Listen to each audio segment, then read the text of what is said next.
Good morning, dear students. Let's start with Standard 8, 8th Civics, Chapter 3. Why do we need a parliament? So children, as Indians, we all are proud of the fact that our country is a democratic country. And we all know what is democratic country means. In this chapter, we will get to know about some of the function of the Indian Parliament. We will also discuss the idea of parliamentary democracy.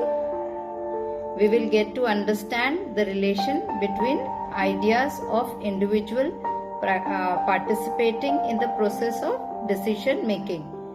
And our democratic governments need to have the consent of the country's citizen. These two elements are crucial in making a stable democracy. These are best expressed through the institution of parliament. So children, in the next page, here we see the picture of a man, a voter reading the instruction on how to use the EVM machine. So now can you see children here? This is the picture of EVM machine, that is electronic voting machine. This was first used in the year 2004. It saved 1,50,000 trees from being cut to produce 8,000 tons of paper for printing ballot papers. So children, let's come to the next topic.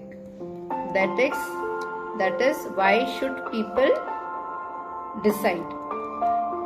Now children, our country became independent on August 15, 1947. It was preceded by a struggle over a long period of time in which people from all sections of the society had participated. The people who had joined the freedom struggle were inspired by ideas related to equality, freedom and participation in the process of decision making. So children, these people did not approve of the ways through which the British were ruling our country. So during the British regime, whenever the people of India tried to protest against India, they faced grave danger in the form of severe punishment.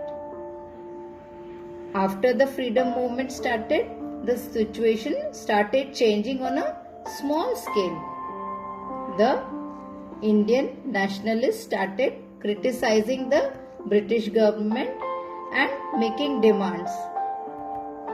So children, it was in 1885 when the newly formed Indian National Congress placed a demand in front of the British government to allow elected Indian members to discuss the budget and ask related questions.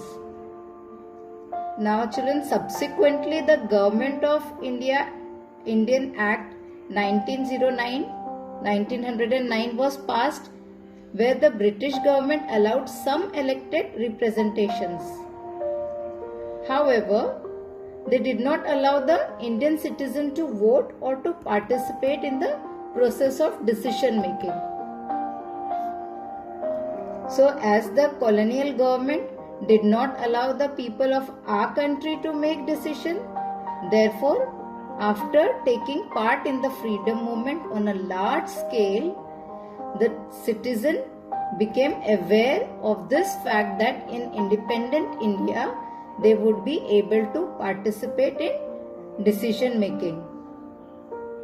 So once the country became independent, the government tried to remain sensitive to the demand of people. The dreams of a common Indian citizen became true after the Indian Constitution laid down the rules of universal adult franchisee, where each citizen above the age of 18 got the right to vote.